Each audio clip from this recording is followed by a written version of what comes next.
Hi everybody and welcome. Today I have JBL headphones and I'm going to tell you how to do a soft reset. So, there are two ways of doing the soft reset.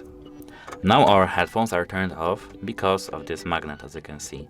When this magnet is sticking to each other, these magnets, that means that our headphones are turned off. So, to do a soft reset is that you have to take your headphones from your ear and just stick this magnet to each other, as you can see, on both earbuds.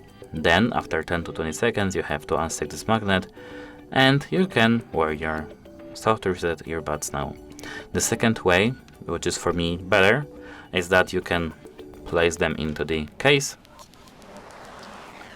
the right one and the left one, and close this case for 10 seconds at least, or 20. And after this time, your headphones will be soft resetted.